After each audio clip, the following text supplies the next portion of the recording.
Okay, wait. Did Stephen King just say Alien Earth might be his favorite? His favorite. The man who gave us it, The Shining, The Stand, the literal architect of modern horror, just casually dropped that Alien Earth, the newest prequel in the Alien franchise, has clawed its way to the top of his list. Let that sink in for a second, because I don't know about you, but when the king of horror crowns a new heir, you pay attention. You lean in, you start asking questions. And honestly, you start getting a little scared. Here's my immediate thought when I saw that post, what does Stephen King know that we don't? Because this isn't just a man with good taste praising a random show. This is someone who has shaped Hollywood nightmares for 50 years, suddenly pointing his flashlight down a very specific dark hallway and telling us all to follow. Creepy, right? But also thrilling. And if you're like me, you probably had the same reaction. A mix of excitement, suspicion, and maybe a little panic. Because when Stephen King loves something, the world listens. But when he loves Alien Earth, that means something deeper. And I'll get into exactly why that is, and what it means for the future of the franchise in just a moment. But first, let me confess something. I've been watching Alien Earth the way some people watch their phone battery tick down from 2%, with sheer panic, complete attention, and the creeping suspicion that death is around the corner. Every new episode has felt like an emotional mugging, like Noah Hawley is holding my heart hostage with a facehugger wrapped around it. So yeah, hearing King say, the SFX are amazing, the dialogue is sharp, and the true monsters are the corporations, I actually shouted out loud, finally! Somebody gets it. Because here's the problem, and it's been driving me insane. Some people are watching Alien Earth like it's just another monster show. They're missing the real horror. The Xenomorphs, terrifying, yes. The facehuggers, disgusting. But Stephen King is right. The true villains here are the corporations carving up the planet like it's a Thanksgiving turkey. That's not fiction.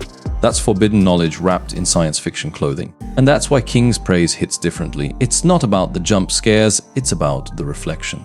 So here's the pain point. Why does it take Stephen King's seal of approval for people to finally realize this show is more than acid-blooded monsters? Why weren't we all screaming about this from episode 1? Maybe because we're conditioned to think of Alien as just survival horror. Maybe because corporations controlling our futures feels too real, too close, too dangerous to stare at for long. But now that King has said it, there's no hiding. The forbidden knowledge is out. And look, before I dive deeper, let me just say this. If you're watching this BUN and you love dissecting the hidden layers, the uncomfortable truths, and the forbidden angles that mainstream reviews dance around, then you need to subscribe to this channel right now. Because trust me, we go places even Stephen King would raise an eyebrow at. Alright, back to the reveal, and this one is juicy. The secret here isn't just that Stephen King likes the show, it's why he likes it. Think about it, King doesn't hand out random endorsements. When he praised Weapons earlier this year, sales spiked. Studios pay attention because audiences pay attention to AM. So if he's now saying Alien Earth might be his favorite, that's not just a review, it's a cultural signal. It's a prophecy. Because here's the forbidden knowledge nobody's saying out loud, Alien Earth is no longer just another sci-fi prequel. It's becoming a canonized piece of modern horror history. Not because of ratings, not because of effects budgets, but because the man who defined fear just blessed it. And when Stephen King blesses something, it doesn't just live, it thrives. Think about it, his stamp of approval has changed the fate of movies and shows before. Projects that could have disappeared suddenly became part of the conversation. And right now, Alien Earth, a show about dying children turned into synthetic bodies, a show about corporations weaponizing innocence, a show about the slow colonization of fear itself, just got crowned as King's potential favorite. That means every studio exec, every critic, every casual viewer who was on the fence is now going to take a second look. And maybe even a third. And if you're asking yourself, okay, James, but what does that actually mean for us, the audience? Well, let me answer with a question. What happens when a horror icon tells you where to look, but doesn't tell you why? Because I can't shake the feeling that King's praise is both genuine and a warning. A breadcrumb trail he's daring us to follow. And if you've read King, you know this, he never points you to somewhere safe. So here's my theory. And yes, I know it sounds crazy, but stay with me. Alien Earth isn't just a prequel to Ridley Scott's 1979 classic. It's a mirror, a way of forcing us to confront the truth that the monsters we fear most are never just the ones dripping acid blood. They're the ones in boardrooms, the ones calculating profit margins while children die, the ones who make nightmares look efficient, and King knows that. That's why he praised it. Because it's not fiction, it's prophecy. And now that we've opened that door, the question is, can we close it? Or are we already too deep? Here's the thing about Stephen King. When he says something's good, it doesn't just stop there. It doesn't fade into the endless noise of 1,000 online reviews. No, his words carry weight. They ripple outward like a stone dropped into a black lake. And right now, that ripple is colliding with Alien Earth, which raises the real question, what happens next? Let's start with the obvious, the legacy factor. Alien Earth was already a success. Critics loved it. Fans binged it. Social media was eating it alive, with every meme, every reaction, every half joking, "I'm never sleeping again" post. But when King steps in, suddenly it's not just a good show. Suddenly, it's important. And I don't think people are ready for what that means. Because let's be honest, how many times have we seen shows fade after a strong first season? How many times has hype burned bright and then fizzled out faster than a facehugger lifespan? Too many. But with King's blessing, Alien Earth doesn't just get a longer leash, it gets immortality. His praise becomes a kind of protection spell, a cultural insurance policy. Future audiences will come back to this show years from now and whisper, "This was the one Stephen King loved." And that is how legends are made. But there's another layer, and it's a lot more uncomfortable. The business layer. Because here's a forbidden secret most people don't like to admit: art is fragile, but profit is eternal. Studios don't greenlight sequels because of passion. They greenlight them because they smell money. And guess what Stephen King just did? He handed Alien Earth a golden ticket. Because if the king of horror is telling his millions of followers that the show might be his favorite, do you really think the studio isn't already sketching out season 2, season 3, spin-offs, merch deals, maybe even theatrical tie-ins? Of course they are. And here's where it gets tricky. Because when art and business collide, something always breaks. Remember how the corporations inside Alien Earth are the real monsters, the ones dissecting humanity for profit. Irony alert, the same thing could now happen in real life. The show that warned us about corporate overreach may now be consumed by it. And if that doesn't give you chills, I don't know what will. Now let me throw this at you. What if Stephen King accidentally accelerated the very corporate takeover the show is warning us about? Think about it. His praise guarantees a bigger audience. A bigger audience guarantees bigger profits. Bigger profits invite bigger corporations. And suddenly the same 5 faceless companies that haunt Alien Earth's narrative are circling the real-life production. Creepy coincidence? Or poetic inevitability? And I want to hear from you on this.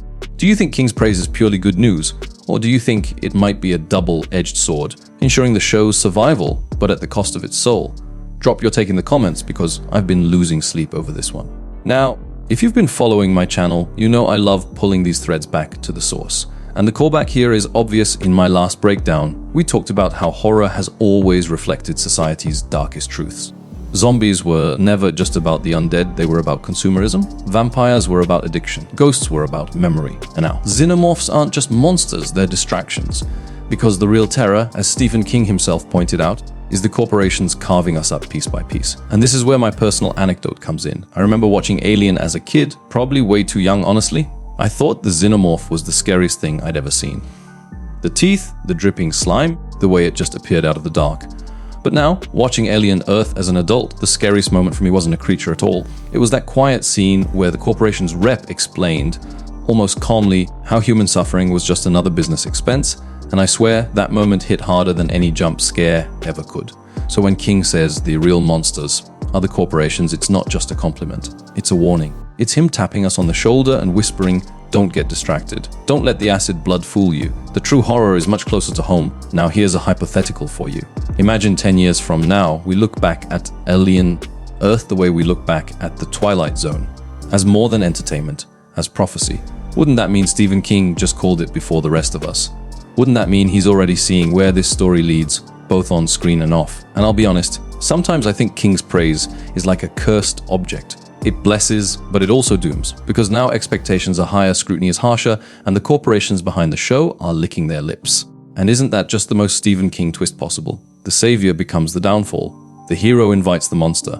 But here's the forbidden knowledge we can't ignore. Whether it thrives or falls, Alien Earth has already transcended. Because of Stephen King, it's no longer just a series, it's a conversation, it's a mirror, it's a warning we can't unsee. And honestly, that's scarier than any xenomorph. Here's the twist nobody's talking about. Stephen King might not just have praised Alien Earth, he might have accidentally reshaped horror's entire future. Think about it, this isn't just any author. This is the guy who basically defined horror for generations. King is horror's North Star. His words become law. When he says Alien Earth might be his favorite, that's not just a review, it's prophecy. It's him crowning the next heir to his own legacy. And if that doesn't give you goosebumps, let me put it another way. What if Alien Earth is the first step toward a new horror dynasty? The show doesn't just expand the alien universe, it mutates it. It gives us dying children reborn in synthetic bodies, xenomorphs turning Earth into a playground, corporations acting as gods. It's not just science fiction, it's a forbidden text. and Stephen King just stamped it with authenticity. That's how legends form. But here's where I'll throw a curveball. What if King is wrong? What if he's blinded by the same thing that blinds us, the spectacle? The special effects, the sharp dialogue, the clever setup. What if praising Alien Earth is like praising a storm before realizing the flood that comes after? Because here's the danger no one's saying out loud once corporations realize King's words equal profit. They'll weaponize them. And suddenly, the art we love gets broken down into algorithms and test audiences until the very soul of the story is gone. I know, I sound paranoid, but hey, that's kind of the point of this channel, right? We chase the truths hiding behind the curtain. We poke the beast. We ask the forbidden questions no one else will. And I'm asking you now, do you think Stephen King saved Alien Earth, or did he curse it? Comment your answer. I'm dead serious, I'll be combing through them because I can't stop turning that over in my head. And listen, if you're new here, this is the moment. This is where you need to hit subscribe, not just because it helps me, not just because YouTube's algorithm is basically the Wayland Utoni Corporation of our lives, but because you don't want to miss where this rabbit hole goes next. Now, let's lighten the mood for a second, because I can hear myself sounding like the guy in It's Always Sunny with the Conspiracy Board. You know the one. But hey, it fits, right? Imagine me, red string in hand, muttering about xenomorphs while my friends beg me to touch grass. But no, because if Stephen King is on Threads losing his mind over this show, why shouldn't I? And I'll say this, King's involvement almost feels like the final twist in a story none of us saw coming. Think about it. Alien has always been about survival, about the fight against an unstoppable enemy. And now we, the audience, are part of that survival story. We're the ones deciding whether the show stays pure or becomes just another corporate product. Doesn't that make you feel just a little bit responsible? Hypothetical time, imagine a future where King doesn't just praise the show, he joins it. A cameo, a writing credit, maybe even an episode based on one of his unfinished nightmares. Wouldn't that be the ultimate crossover? The father of horror lending his DNA to the most terrifying sci-fi series of the century. Tell me that wouldn't melt the internet. And just between us, does anyone else feel like King praising Alien Earth is almost too perfect? Like he was destined to, like it was scripted? Because sometimes I wonder if the scariest secret of all is that we're already living in the franchise machine. That our reactions, our posts, even this very video breakdown, are all just gears turning in the corporation's endless engine. And isn't that exactly what Alien Earth warned us about? So here's where I'll close. Stephen King has given Alien Earth his blessing. That's powerful, that's dangerous. That's a legacy-shaping moment we'll still be talking about years from now, but it's up to us whether it becomes a blessing or a curse. Because sometimes the scariest monsters aren't hiding in the dark, they're hiding in plain sight. And hey, next time you see a xenomorph on screen, remember this, the acid blood isn't the real problem. The real problem is the suit and tie, smiling, telling you everything's fine. This has been James Roxer, and this has been your Birekader. Now, hit the comments, hit subscribe if you haven't already, and tell me, do you believe Stephen King just secured Alien Earth's future or doomed it? Because if history has taught us anything, it's that the monsters always come back.